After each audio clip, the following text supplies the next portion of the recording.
अगर आप आजकल खबरें देख रहे हैं तो एक बात तो पक्की है, सोना और चांदी की कीमतें आसमान छू रही हैं।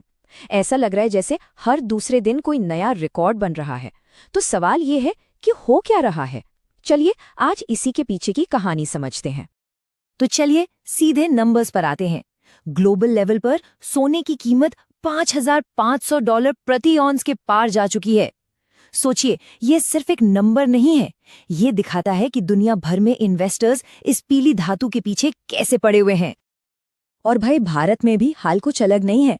यहाँ 10 ग्राम सोने का भाव 1.83 लाख रुपए के ऑल टाइम हाई पर पहुंच गया है। मतलब एक ऐसा आंकड़ा जिसने सच में सबको चौंका दिया है। और ऐसा मत सोचिए कि ये रेस सिर्फ सोने की है, चांदी भी कहाँ पीछे रहने वाली है। भारत में चांदी का रेट भी 4 लाख रुपए प्रति किलो का आंकड़ा पार कर चुका है। इससे साफ पता चलता है कि इसकी डिमांड कितनी तेजी से बढ़ रही है। तो सबसे बड़ा सवाल यही है, आखिर अचानक ऐसा क्या हो गया कि इन मेटल्स की कीमतों में इतना बड़ा उछाल आ गया। चलिए अब इसके पीछे की वजहों को एक एक करके समझते हैं।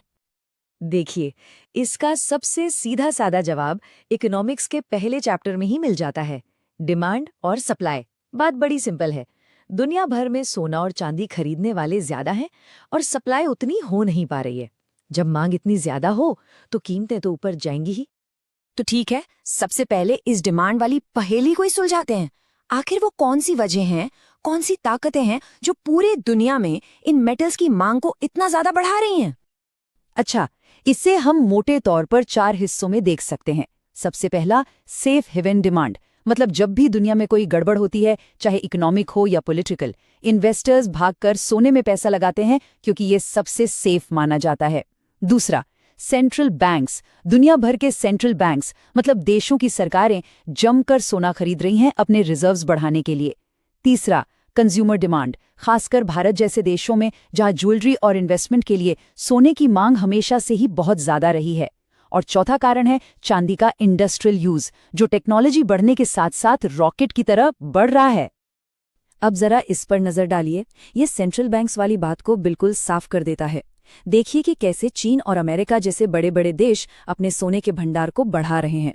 होता क्या है ना कि जब दुनिया में टेंशन बढ़ती है तो देश डॉलर पर अपनी निर्भरता कम करना चाहते हैं, और ऐसे में सोना ही सबसे अच्छा ऑप्शन होता है। अब सोचिए, जब सरकारें ही इतनी बड़ी खरीदार बन जाएं तो मार्केट पर प्रेशर पड़ना तो लाजमी है। चलिए अब जरा उन 3 बड़े प्लेयर्स पर फोकस करते हैं जो इस पूरे खेल को अपने अपने तरीके से चला रहे हैं, भारत, चीन और अमेरिका। देखिए, इन तीनों का रोल बहुत अलग है, पर तीनों ही बहुत इंपॉर्टेंट है। एक तरफ है भारत, जो एक कंज्यूमर पावर हाउस है। हम दुनिया के दूसरे सबसे बड़े गोल्ड कंज्यूमर हैं और अपनी जरूरत का लगभग 86% सोना बाहर से मंगवाते हैं। फिर आता है चीन। चीन न सिर्फ सोने का नंबर 1 कंज्यूमर है, बल्कि वो अपने विशाल इलेक्ट्रॉनिक्स और सोलर इंडस्ट्री के लिए चांदी का भी बहुत बड़ा इंडस्ट्रियल यूजर है। और तीसरा खिलाड़ी है अमेरिका। अमेरिका शायद उतना फिजिकल सोना न खरीदता हो, लेकिन वो अपने बड़े बड़े इन्वेस्टमेंट फंड्स और अपनी मॉनेटरी पॉलिसी से पूरी दुनिया की कीमतों पर असर डालता है। मतलब वो मार्केट का फाइनेंशियल बॉस है। अच्छा, अभी तक हमने ज्यादातर सोने की ही बात की, पर अब आते हैं चांदी पर। चांदी की कहानी ना थोड़ी अलग और बहुत ही ज्यादा दिलचस्प है। ये सिर्फ सोने की छोटी बहन नहीं है। चांदी की कहानी को समझने के लिए एक शब्द समझना बहुत जरूरी है, सप्लाई डेफिसिट, मतलब आपूर्ति में कमी। इसे ऐसे समझिए, बाजार में किसी चीज को खरीदने वाले 100 लोग हैं, लेकिन वो चीज सिर्फ 90 ही है, तो क्या होगा? जाहिर है उसकी कीमत बढ़ेगी। बस चांदी के साथ पिछले कई सालों से यही हो रहा है। ये जो चार्ट है, ये इसी कहानी को बिल्कुल साफ साफ दिखा रहा है। देखिए, हर साल डिमांड वाली ये बार सप्लाई वाली बार से कितनी ऊंची रही है। और यही जो लगातार घाटा बना हुआ है ना, यही चांदी की कीमतों में आग लगाने की एक बड़ी वजह है। तो सवाल ये है कि चांदी की डिमांड इतनी स्पेशल क्यों है? जवाब है इसका डबल रोल। एक तरफ तो ये सोने की तरह एक इन्वेस्टमेंट है, लेकिन दूसरी तरफ ये एक बहुत ही जरूरी इंडस्ट्रियल मेटल भी है।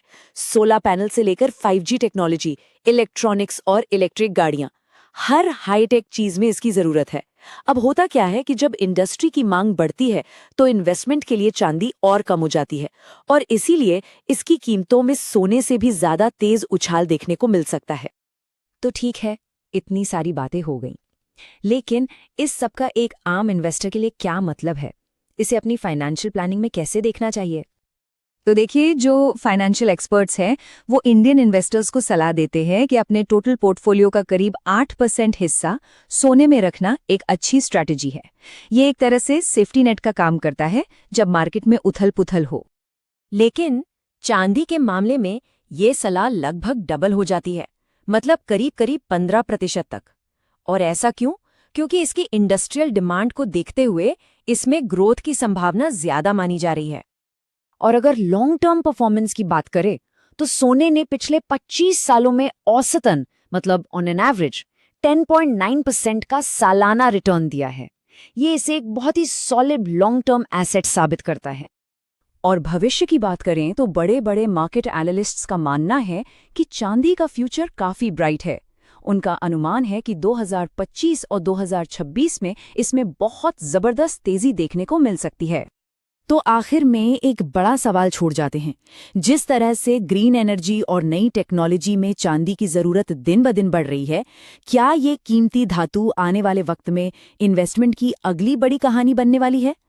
खैर, ये एक ऐसा सवाल है जिस पर पूरी दुनिया के मार्केट्स की नज़रें टिकी रहेंगी।